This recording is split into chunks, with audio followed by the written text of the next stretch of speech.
Welcome, and thank you for joining us for Making the Extra Pass. This is a panel discussion where we will explore how kindness and selflessness can really help in mental health. I'm Tamika Tremalio, Greater Washington Area Principal with Deloitte. My job as the leader for nearly 15,000 employees in the Greater Washington market is to ensure that we operate at the highest levels of inclusion and kindness, and that all centers really around well-being. So I'm delighted to be moderating this panel today, as mental health is near and dear to my heart and is top of my mind as a people leader. I have the privilege today of being joined with WNBA Washington Mystics Alicia Clark and Stu Singer, my colleague Jamie Ledesma, and Maya Smith from Born This Way Foundation. Together, we will have the opportunity to explore this topic and hear personal stories from our esteemed panelists. And with that, I'd like to introduce you to Alicia Clark, who is arguably one of the best players in the WNBA with an inspiring and relatable story of resilience. She joined the Washington Mystics in 2021 with the goal of eventually bringing another championship to our Greater Washington area. And then secondly, we have Stu Singer, who has worked as a sports psychology and performance consultant for the NBA's Washington Wizards, the WNBA's 2019 World Champion Washington Mystics, the University of Maryland women's basketball team, Go University of Maryland, Rice University basketball, and the Connecticut Sun, among others. And next, I have the pleasure of introducing my colleague, Jamie, who is a well-being specialist who helps organizations see beyond traditional wellness programs and design human-centered cultures of well-being that include physical and mental health. And then, of course, last but not least is Maya Smith, who is the first and best executive director of Born This Way Foundation. I can actually say that because I proudly sit on her board. In her position, she engages a diverse array of partners across sectors to conduct innovative research, build authentic youth-focused programming, and leads effective campaigns that foster kindness and advance the conversation around mental health. So thank you and welcome our esteemed panelists. I will begin today with you, Alicia. We know that there are so many definitions of kindness and in so many different ways that we can actually exhibit kindness. One of the ways, of course, is by practicing self-care, because we strongly believe that it starts with us. And that's how we're able to achieve our actual goals. Many of our viewers recognize you as an extremely accomplished and professional athlete for the WNBA Washington Mystics, but they may not know your story of initially not making a WNBA roster. Can you talk a little bit about how you stayed positive and stayed focused on your goal and how this really impacted your mental health? Yeah, well, first, thank you for having me. It's an honor to sit here with the other esteemed panelists. So thank you. Yeah, that for me was very hard. That was a hard space in my life, being drafted and then cut. Up until that point, I've been able to be successful at everything in terms of if I work at it, I saw the results and I felt, good about that. And this was the first instance that I didn't have control over the outcome. We never have control, but that's the first time where I was faced with essentially being told I wasn't good enough. And so, that kind of killed my confidence, and it happened again the year after. And after that second time of being cut, I had like a sit down talk heart to heart with myself and was just kind of like, what do you want? Like, what are you trying to accomplish by continuing to go? Like, do you want to play in the WNBA, or do you just want to play professional basketball and it doesn't matter? And in that moment, I said, I want to play in the WNBA. And so my mindset shifted from feeling like I wasn't good enough and not feeling confident to, okay, here's my goal that I need to reach by this time next year. And so everything that I did from that point on, whether it was in workouts or overseas playing, everything was around the purpose of becoming a better guard to make a team next year. And in that space, as you go through the trials, like of any athlete, you're going to have these ups and downs. When I was on my downs or feeling frustrated, I just reminded myself like, hey, this is a period of growth for you, because you're going to be better at this come 4 months from now, 5 months from now. And so that just kind of kept me in a space, and a positive space. And I'd like to say I'm a pretty positive person. One of my mantras is always find a positive. Mm-hmm. And in those moments, that was something that I consistently did over that time. Was I just kept telling myself, find a positive in this. And that's what I did. And those positives then started to take over. And then I just only saw growth, and I didn't see anything else outside of that. No, really good. Thank you. And I do, like you, I often think sort of with any problem, what does it come to teach me? Right. And it sounds like you were able to do that while also taking care of yourself. So thank you. And especially thank you for sharing your story. So Stu, I know that you have a unique approach that focuses on teaching and providing mental health performance skills for athletes in particular. And certainly I know that you know better than most that many athletes can be really tough on themselves, particularly because they're exceptionally competitive. And it's a phenomenon certainly that youth athletes experience, but I know here at Deloitte, we also have employees who experience that as well. We call ourselves sort of corporate athletes.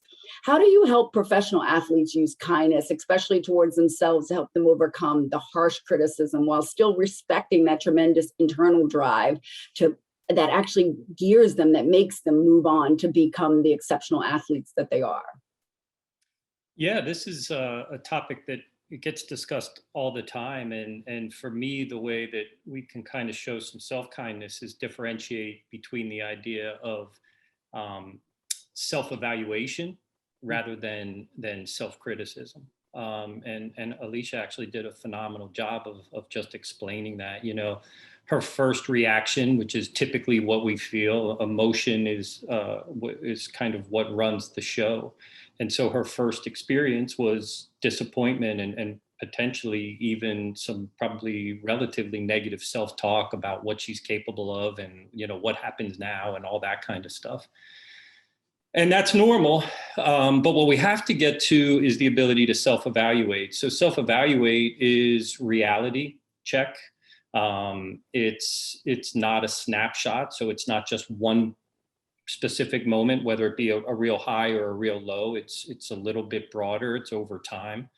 And we can create a blueprint and a pathway based on the reality of the situation. So, you know, for what Alicia shared was like, hey, maybe there's some things that I need to work on, and I need to be real with myself, which does not mean I need to beat myself up. I just need to be real, like, you know, whatever it might be. I need to get better at that, and then we create a pathway with that. So that's what self-evaluation looks like. Self-criticism is extreme. So there's a lot of extreme words that get attached to self-criticism, things like always or never. So I've always been bad.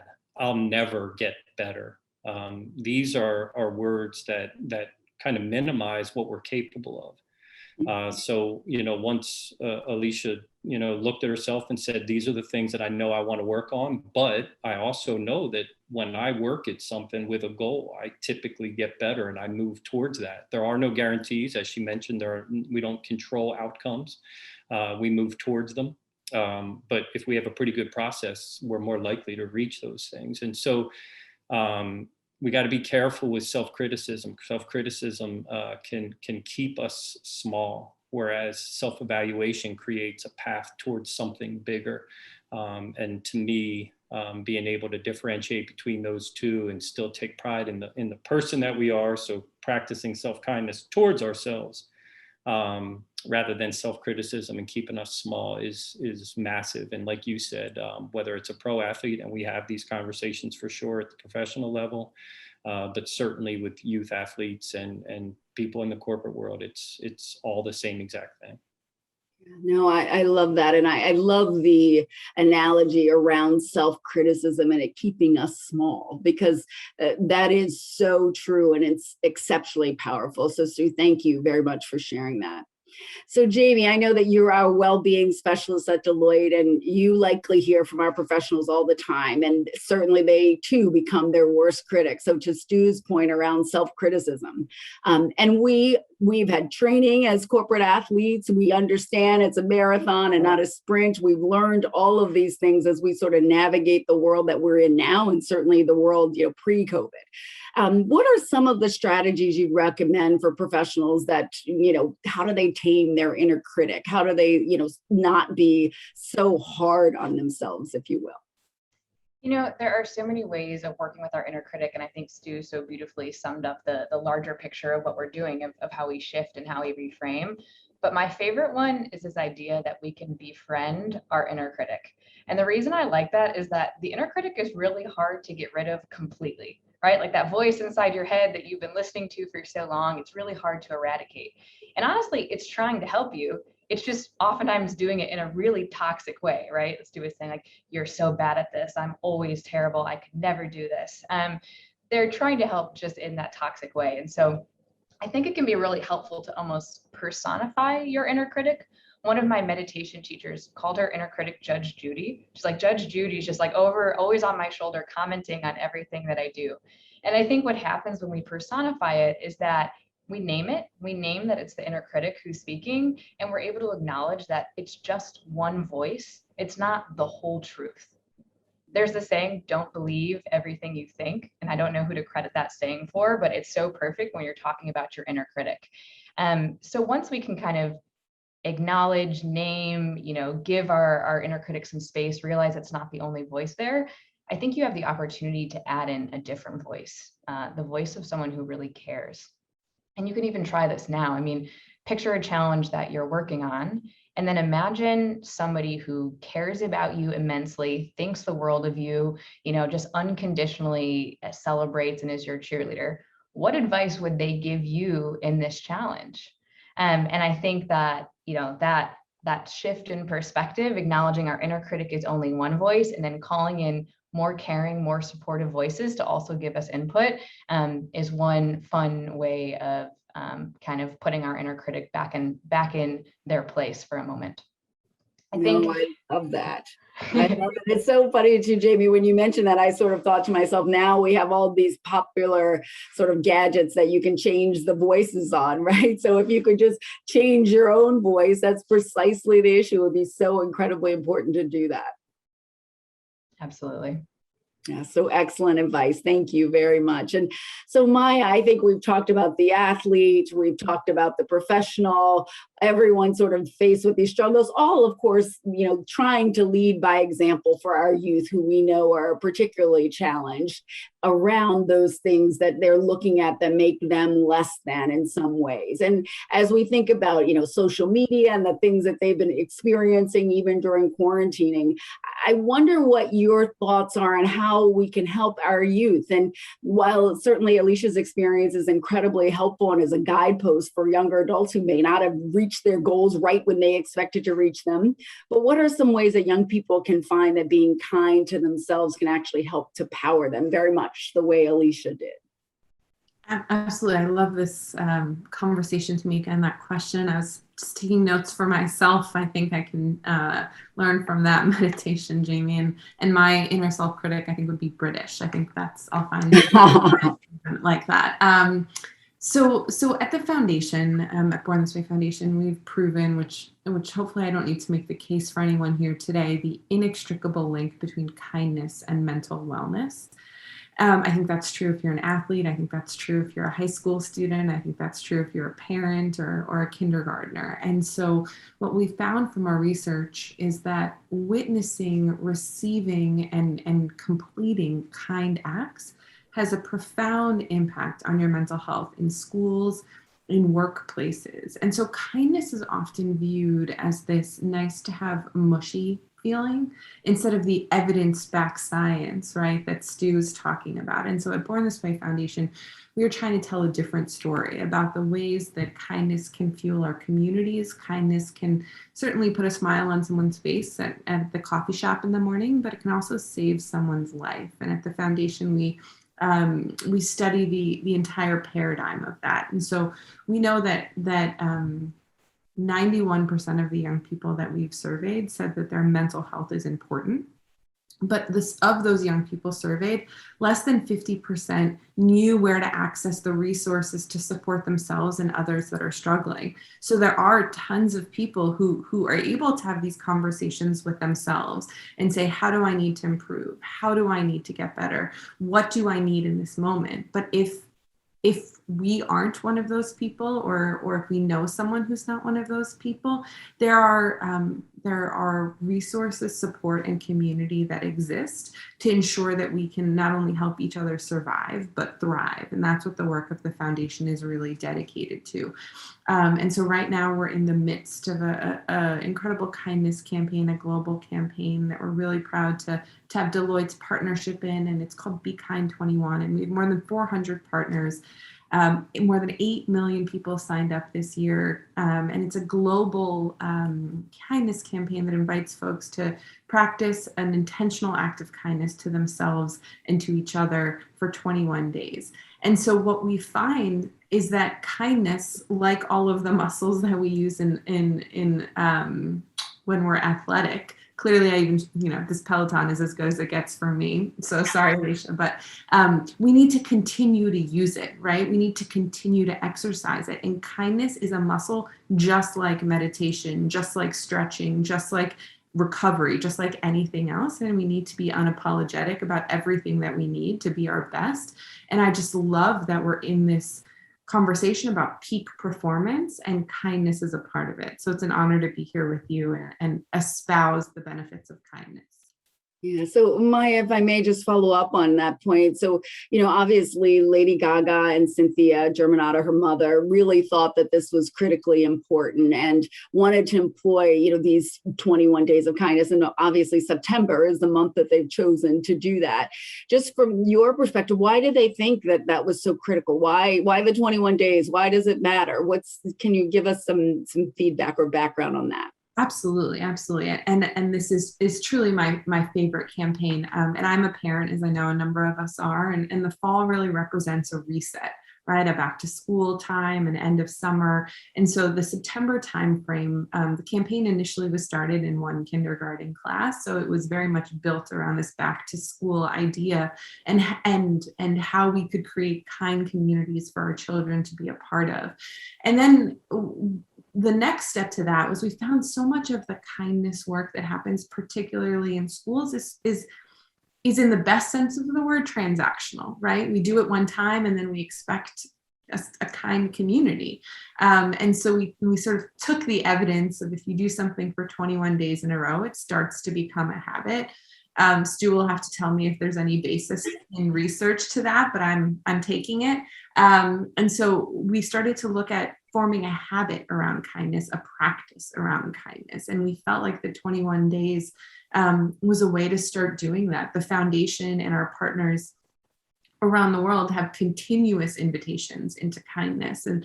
And Lady Gaga speaks so eloquently, as I'm sure all of us have, about examples when kindness was transformative to her own life and helped her not only stay grounded, but stay here with us. And then also just the overwhelming impact of a lack of kindness, right? And so we really try and push, not in a Pollyannish way, but push as much kindness and hope and resilience into the world, especially after the year and a half that we have lived through and the ongoing and overlapping crises that we continue to live through. Oh, great. Thank you very much, Maya, and thank you for doing that.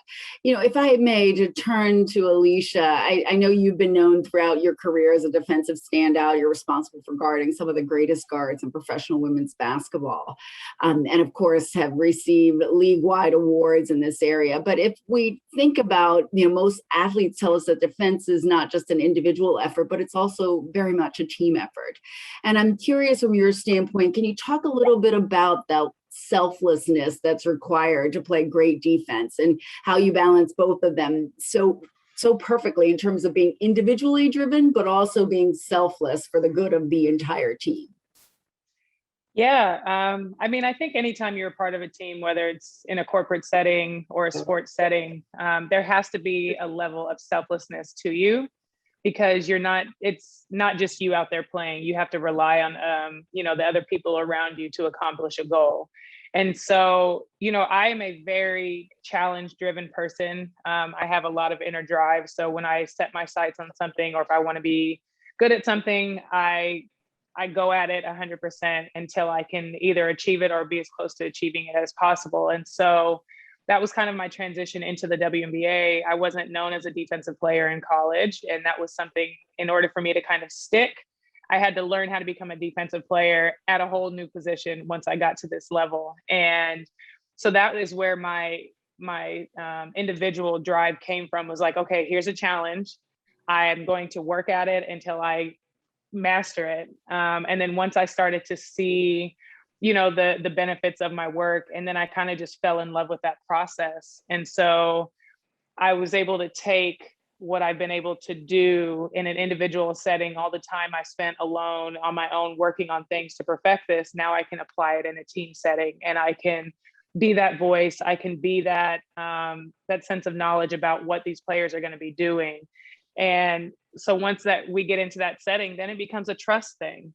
I trust that the players around me are going to have my back. I trust that the players around me are going to be there if I don't get a stop that I need to get. And that trust just comes with building that, all the practices together, all those things. And so I think once you get to that point of, I don't know, like self-mastery of something, and you get into a team setting, it's like, okay, how can I apply what I've done and achieved to this team to where it helps and benefits everybody? And I think, I'm a selfless person by nature, so it's pretty easy for me. But I think if you guys are all trying to accomplish the same goal, you're going to take your individual talents and bring them together and see how you can make it the best for everybody. No, you're absolutely right. Now, Alicia, you talk about sort of this trust factor. And I was just speaking about this earlier around trust being, you have to suspend your own self-interest. But I can imagine for a professional athlete, that is hard, right? And, even as I think about the WNBA, even more broadly, recognizing that you are a team, first you're an individual, then you're a team, but then you also are looking at the good for the entire organization. It's almost sort of daunting thinking about how you have to put all those faces on and to deliver and execute on all of them. So I thank you for doing that, and thank you for sharing that. Thanks. So Stu, what happens when you know that athletes are sort of struggling and you're disappointed in your teammate and they aren't doing what you think that they should be doing, especially when successfully reaching your goal requires a really high functioning team? We always say you're only as strong as your weakest link. Can you talk about how the power of kindness rather than frustration, of course, in these situations can actually help, and how it creates a better outcome for everyone, particularly in results-driven organizations like the WNBA? Yeah, I mean, this is real life stuff. These are things that we discuss regularly. In my mind, kindness in this case is about human dignity. For Alicia's a human being that happens to play basketball. She's not a basketball player that happens to be a human. And so if Alicia is, not performing well as a basketball player, we're in a high performance setting, we're in a high performance world. So there are standards that have to be met, but it's the basketball player that needs to be spoken to, not the human being that's behind it, meaning that we can evaluate performance without criticizing the human being. And so to me, that's first and foremost when we talk about the idea of how kindness manifests itself in the professional sports setting. Saying that, however, though, is, we did about 5 years ago now, we looked at ourselves as an organization and said, we need to start to talk about chemistry, cohesion, culture, the words that you use in any organization. And we, met with the team and had the team, the players themselves start to define these high standards, gold standard of what it looks like to perform and what it looks like to be part of something with other people so that you're supporting other people. And we created that, and it was input from everybody from every angle. And then we defined what actions and behaviors look like. So it's not enough to say that a high standard that we have is great communication. That's wonderful, but that could literally mean something different to all five of us. So what is the action and behavior behind that? And then I think, I can't remember who said this, but I think all of us have basically said it, which is that once you do that, you can't just say, okay, check, we've done that. It's got to be something that becomes part of the fabric of what you are and what you do. and you know, between you know, it really manifested itself by the 2019 season when we did win the championship. The year before, when Alicia swept us in 3, we knew that we were super close at that point. We believed that we were close, but we knew that there was yet another step. So we had to come back to it again and discuss what that meant and what it looked like and what were the things that we were going to keep ourselves accountable to. We you know, created a hashtag tagline that year of "Run It Back," meaning like, hey, you know, we accept the idea that we're by even saying "run it back," that means that we believe we can get there, and that could put a target to a certain level, or it could feel like pressure. But instead, we didn't really look at it like that. We looked at it like, no, this is how we're going to hold each other accountable day by day in this process. Like it's going to take that next step in order to get there. And fortunately, luckily, we did get there through a lot of commitment and hard work and dedication of a lot of wonderful people. And then the next year was the bubble, and that changed everything. And it changed, you know, literally it changed the world, obviously. And then obviously George Floyd things that, you know, that sparked a whole other part of who we are and what we're about. And you could see that in the culture of our organization, the dignity of just human dignity that players on our team and the league, as you mentioned, how it is one family overall. And those things mattered, and we showed that dignity as human beings first through that. But the other part of it was that it was hard to have the same meetings that we always had. So some of that idea of like being true every single day to this gold standard maybe was lost in the whole process. And then this season, you know, it may have been lost early in the year. And so we came back to it again as a group and had that conversation about what are our standards and then what are the actions and behaviors. And once you have a brand new group, which we do now, there's some leftovers, holdovers, but there are certainly plenty of new faces and people in there. And so we had to define that all again and agree that if we're not at that level, that we're going to have to, you know, call out the player on that, but not the human, and do it with dignity and kindness. So man, real life stuff that we discuss and talk about, powerful stuff. Nobody's ever perfect. We're not suggesting that we're perfect in any stretch around this, but we know that we value this, and we know that it's something that big picture, if you don't have it in difficult times, you may struggle. Yeah, no, great. And I love, you know, there are many wonderful things that you said. I've decided I could just listen to everybody on this panel forever. But the one thing that strikes me that is common amongst all of us is that we are all human. Right.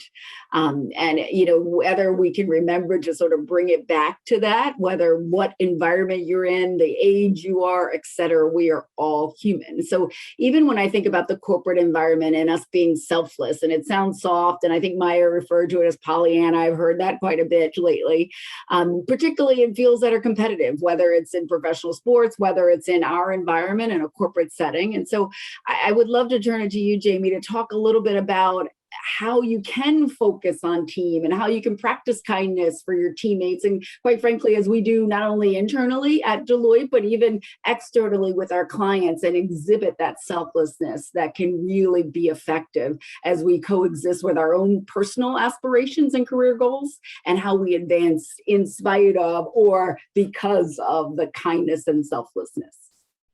I think it is a commonly held, you know, belief that selflessness and career advancement might in some sense pull away from each other. And I don't think that's true at all. I think it's based in a misunderstanding of what selflessness actually is. Selflessness isn't putting yourself below other people. That's martyrdom. And oftentimes that drains the energy that we need to show up and be kind and support our teams. And you do that for long enough, and it oftentimes results in resentment, right? Over too long of a period of time. It's also why we need boundaries and why we need rest. We need to have some sense of what I say yes to and what I say no to. We need to have skills to recover in order to show up as selfless people. I think a better way of understanding selflessness is that our highest goals serve more than just ourselves. And I'll borrow this quote from Fannie Lou Hamer, an activist. She says, we are not free until everyone is free. And I think you could say, we are not healthy until everyone is healthy. We are not successful until everyone is successful. I think you have to begin to understand that our success is interrelated, not mutually exclusive. And that's the belief that really holds people back from understanding how selflessness actually advances your careers. I think a healthy cycle looks something like this. You'd care for yourself so that you'd have enough energy to support your team. You're supporting your team and you help your team thrive. Because your team is thriving, your career as a leader thrives. You become known as someone who helps other people thrive. And so I think selflessness is essential to career development, to advancement. It's essential to having healthy teams. As long as we really understand it for what it is. It's not the same as complete self-sacrifice. It's a dedication to the betterment of everyone around you and having high goals that are beyond yourself.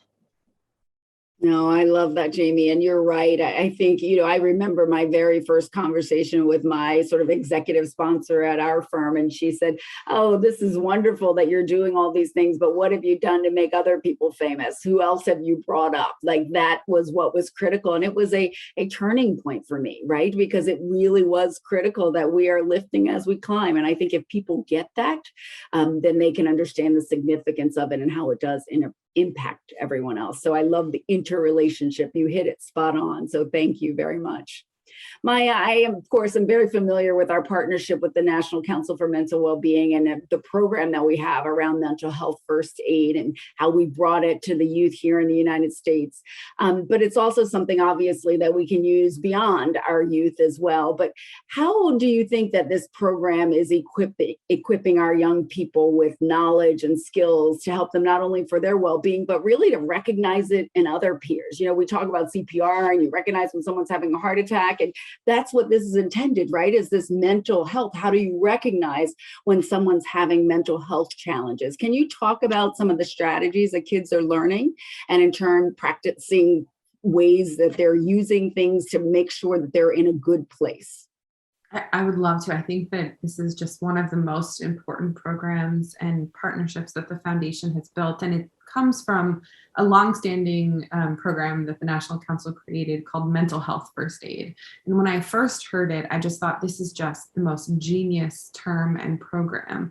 As I mentioned, I'm a mom, and as soon as I had kids, I learned the Heimlich, I learned how to do CPR. But the reality of our world, and those are essential skills to have, but we're more likely to encounter someone in mental health distress than we are in physical distress. But we never talk about that. We never talk about how do we help a friend who has suicidal ideation? How do we de-escalate a panic attack that's happening on the bus on the way to school, right? And that's what National Council has built. That's what we're proud to be doing with them. And so for all of the adults watching, there is Mental Health First Aid, which teaches you how to notice the warning signs, how to dig into those hard conversations, how to connect folks with resources, and just be aware of the mental health of the world around us. And then we went a step deeper, especially for young people, because we at the foundation work particularly with young people. And we knew that young people wanted to be able to help themselves and each other. We also found from research that as parents, we want to believe that young people will come to us, to their parents, but that's actually not the case on a whole host of issues. That young people are more likely to turn to each other in times of crisis. And so how do we equip young people to be there for each other? So Teen Mental Health First Aid is an in-school program for 10th through 12th graders to teach young people about the warning signs, if your friend is in a mental health crisis, if you need help, how to take care of yourself proactively, because oftentimes we only talk about mental health in times of crisis. But how can we end the stigma and just have more open and honest conversations? How can we equip young people with the vocabulary to go home and talk to parents who may be of a different generation where mental health isn't something that we're celebrating and talking about? So it's a really incredible program, and we're proud of the growth. Before the pandemic, it existed in 183 high schools, and we're hopeful to expand that now that young people are safely going back to school. And the National Council is just an incredible incredible resource for mental health in general. So encourage folks to check that out as well. Yeah, no, thank you very much. And it's interesting because I will tell you, oftentimes people say to me, like, I can't believe someone actually said that to you, or that someone was tearing up on a Zoom. But I realize that part of it is letting yourself be vulnerable too, so that people can open up and engage in those conversations as well. So, sort of basic premise back to Stu's point about being human, but part of being human is being vulnerable and allowing these more difficult conversations to take place. So many of our Go ahead, Maya, please. Sorry, I just want to add, because I think your piece on vulnerability, and what you started to say, like, is just, we have an opportunity to extend an invitation to folks to share their own stories, right? So by talking about the honest depth of our emotions and experiences that we have, we give other people a chance. And we did this really incredible piece of research that looked at it was a diary research of parents and young people in the same home, and talking about how families talk about mental health. So we asked the parents to rate how they felt they were doing talking to their children about mental health. And to no surprise, the parents gave themselves high marks across the board. Of course. Every parent said they were nailing it. And then we asked their kids. And what the number one finding of that piece of research was that young people did not feel comfortable sharing their struggles with their parents because their parents had never shared one with them, right? As parents, especially in this moment where we are literally juggling so many balls all at once in one place because we're in our homes and our gyms and our kitchens all at the same time, the ability to be honest with your struggles is important for your own mental health, but it's urgent as an invitation to allow others to talk about what they need, to share their vulnerability, to just like let out a sigh of relief, to feel like they're not alone. And so just like Alicia, in awe of the story that you tell and the permission that you give other people to get up again and again and again. Yeah, no, you're absolutely on point. That is absolutely correct. So thank you. And Alicia, thank you, of course, for telling your story. It is so important that we do that. So as you talk about parents, and I am one of those who scores very highly, by the way, on being very good with expressing thoughts with my kids.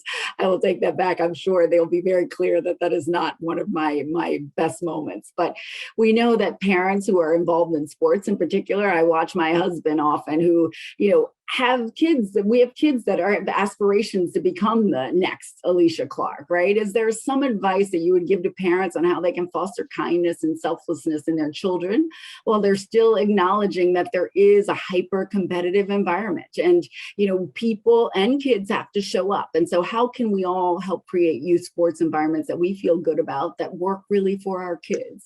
I'll start with you, Maya, if you don't mind, and then I will ask our other panelists to please join in. I love that question. Which hat would you like me to answer with? Very good question. So how about as a parent? So it's funny because this is my first year as a sports parent. And I'd love any and all of your advice, especially you, Stu. We have a tree that's 30 yards away that the coach told us if we don't have anything good to say, we have to go stand by the tree. So I pace around the tree. But I think so for me, the marquee headline actually across my many hats is the first and most important thing that I can do as a parent, as an executive director, as a human being is listen, right? And so I have this urge when Hunter comes off the soccer field or when they come into the classroom to be like, tell me how you did on your science quiz and you missed that goal. And like, let's just talk about how we can make that goal next time, right? And I have to like literally sit on my hands and twiddle my fingers and eat my words and just listen for a while. And so that I think for me across all interactions is my like North Star of the advice that I give. But truly I'm in it right now with this first competitive league. So I would love any advice. No, I love that, Maya, and I can see you walking around the tree. So Stu, maybe you have some suggestions, particularly dealing with professional athletes. I am going to wait and have Alicia go last because I don't know how she's going to do it being an athlete herself and being super competitive. So I'll start with you, Stu. Actually, I will bet you Alicia's answer will be, I don't care. They can do whatever they want, just be happy. Because pro athletes realize what it takes, and that it's not all it's always. It's, we see a lot of the glory on the outside, but we don't always understand all the things that are in the background. So, but I don't want to do that to you. I apologize. I don't want to put words in your mouth. We'll see what she says. Wow. Yeah, a couple things. I'm a sports parent as well. So 3 kids. So I've gone through it, and I've seen it, and I've seen the wonderful parts. I've coached, and I've seen some of the negative stuff. The very first thing I would say is, I'm just going to go back to that the idea of human first and then anything else second. Here's the reality. Even to become a Division I athlete, let alone a pro athlete, is the equivalent of hitting the lottery. Percentages say that that's not what's going to happen for our kids, no matter. And I mean, they can be amazing, and it still is such an outlier space that it really shouldn't be the ultimate focus. And so, the idea of having kids who do participate and do put themselves into things that create challenge, and how they respond and how we respond to that challenge is infinitely more important, because here's the deal. If they learn to take on challenges and hard things, they learn to be real about it. They learn the ups and downs. They learn that every day doesn't feel great. Yet I'm going to show up again tomorrow is what ultimately we learn is how to be a great person, how to have great work ethic, how to support yourself and support other people. And if you happen to then end up being 6'4", 6'5", and have a beautiful jumper, maybe you become Elena Delle Donne. But if you don't, you still have all the qualities that it takes to be a great person, to be great in some other career, to be a great parent, which is ultimately infinitely more important, because even in the outlier chance of becoming a pro athlete, it comes to an end, and you still need to have those qualities as you move into whatever next comes from life. So for me, and don't get me wrong, I definitely have messed this up over the years, but in general, man, I just really try to tell my kids how much I value the idea of doing something challenging. Right now, my daughter just went from she stepped up in terms of her AAU team, and she wanted to take on that challenge. She wanted to play at the absolute best team that in the area. And we talked about the idea, like, that's great, and it's going to make you better, and there's going to be some better this and better that, but you're also going to have really difficult days. And let's talk about that beforehand, not because I'm being negative with her, but because I'm being real with her. That's the reality of life. It's the reality of sports. It's not beautiful every day. It's not wonderful every day. And so what are you doing proactively to understand that challenge within itself is the journey?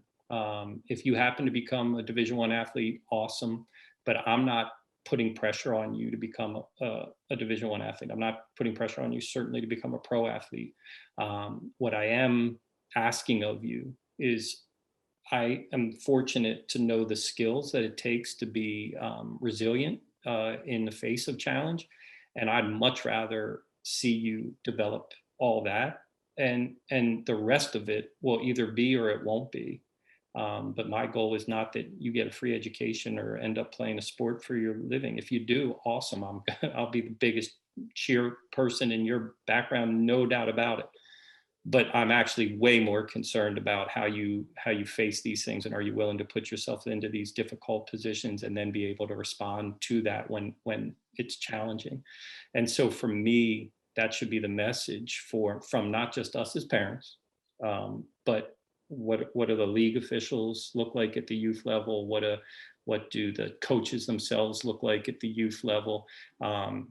will be so much, and we'll still win if we do those things, right? I mean, if we happen to have the right chemistry and the right players and the right talent, we'll still win if we do those things. In fact, I would say we put ourselves in position to win, rather than talking about the idea of winning is everything. And to me, that's where I start, both as a professional, in my role, but also as a parent in my role. And I just have to piggyback.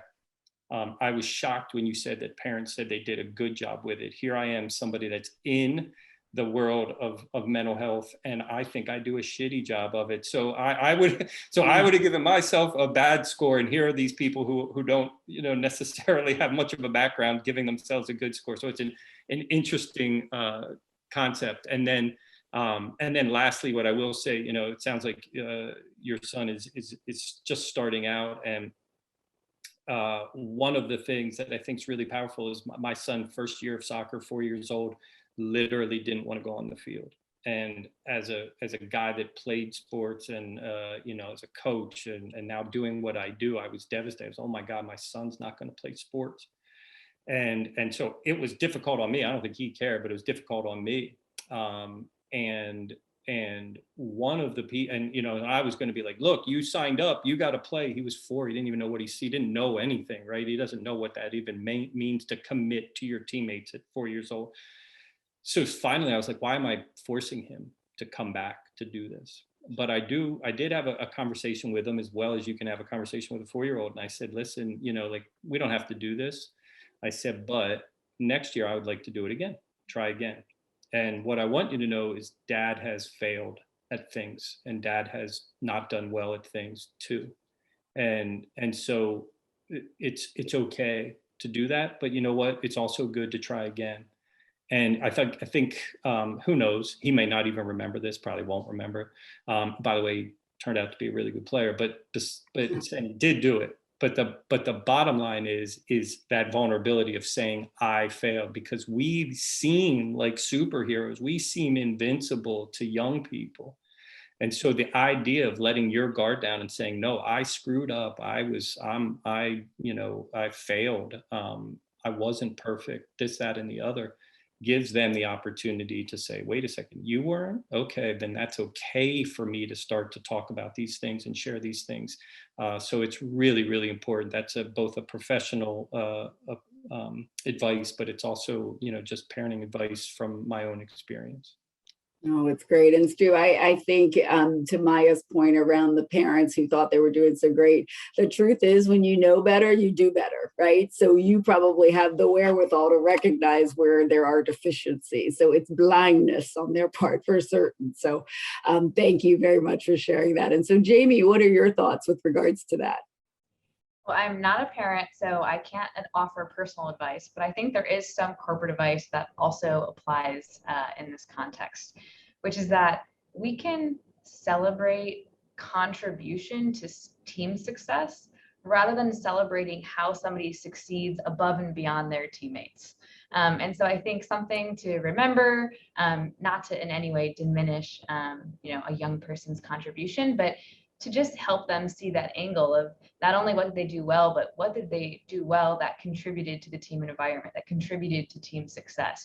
What role did they play that wasn't just the center of attention, that really served a purpose on the team? And we do that in the workplace all the time too. We try and celebrate how we contributed to a team goal.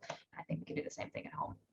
No, agree. Thank you, Jamie. Really excellent. So Alicia, are you gonna prove Stu wrong here and share how you would interact and, sort of being the super athlete? What would you say to children? This is actually a space that has been like a space of tension, like in the last, 6, 7, 8 years, as youth sports have become, so much bigger and there's a lot more attention around them. And what Stu said, like part of it is true. It's, for me, it's like, allow them to be children playing sports.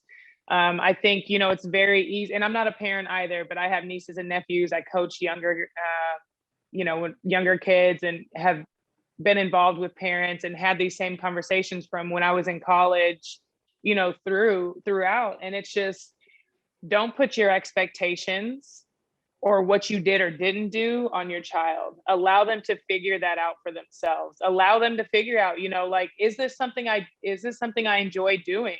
Give them that space to kind of figure that out, because, like Stu was saying, his son was 4, and, most parents are like, oh, you start, you finish. And, but that's what we know. And as athletes, that's what you're told. Like, you start, you finish it. Like, if you don't like it, so what? You gotta finish it. But I think creating that space, that healthy space for them to be able to grow and learn what they like, is super, is like one of the biggest components as from like a parent standpoint that you can offer. And then 2, just helping understand, because I am very competitive and I worry about that all the time. Like, what kind of sports mom am I going to be? Like, are they going to have to kick me out of the gym or off the field? Because they're going to be like, she's wilding right now. Like, can we remove her from this setting? But, I think kind of along the lines of what Stu was saying was just help establish what healthy competition versus toxic competition is. It's okay to be competitive. It's okay to want to do and do your best, but it's creating that environment like, hey, like, it's okay to want to do your best and get out there and give it your all, but sometimes you're not going to win, and that's okay.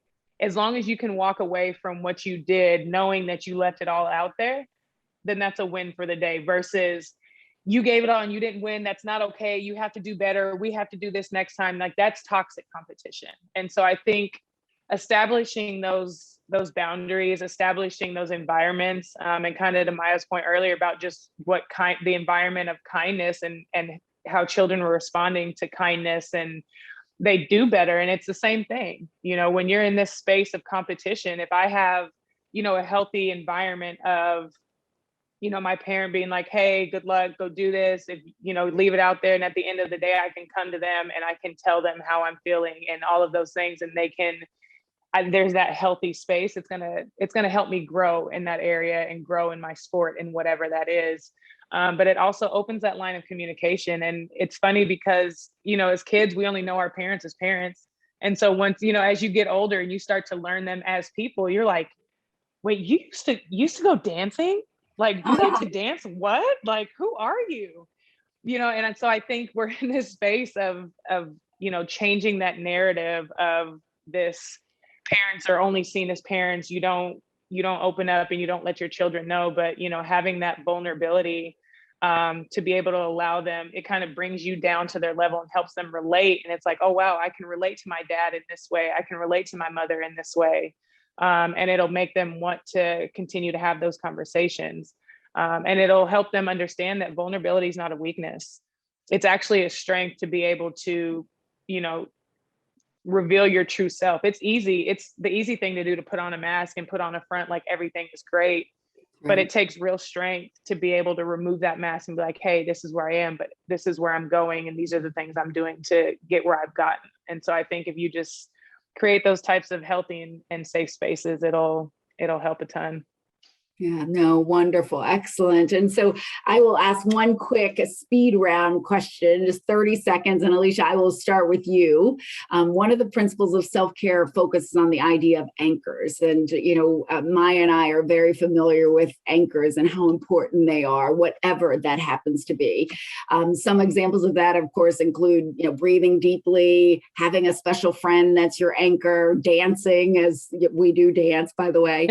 All of those things are critically important. So who or what are your anchors and why? 30 seconds, and I'll start with you, Alicia. My anchors are taking a deep breath in whatever moment I'm in and releasing and saying 2 positives in that moment. And it helps snap me right back into the moment, keeps me present, and, puts me back in a positive headspace. Love it. Thank you very, very much. Jamie. I keep a little journal, my bullet journal, on my desk. And in moments where I have a really good idea or somebody said something really wonderful, or I'm just feeling a really strong surge of emotion, I turn to the journal. And sometimes it's a little 30 seconds of writing or drawing a quick image, but it's a release. And I kind of love looking back through it and seeing all the different ideas and experiences that cross through my day. Fantastic. Thank you, Jamie. Maya. My anchors today are my kids, and I sort of constantly, always, Tamika knows, I like to write thank you cards. So I like just always do that. That's like my You do. practice. Yeah, that is a really great one. Gratitude is a really great anchor. So thank you very, very much. And finally, Stu, you get the last word today. Yeah, I'm a massive believer in consistency. So I practice mindfulness every single morning, 10 minutes a day, first thing when I wake up. And it is literally foundational for me. So it couldn't be a deeper anchor. And then gratitude, you know, when I think about what I do for a living every single day and the family that I have, I mean, really, it's really hard for me to have a bad day thinking about that. So like those two things are everything.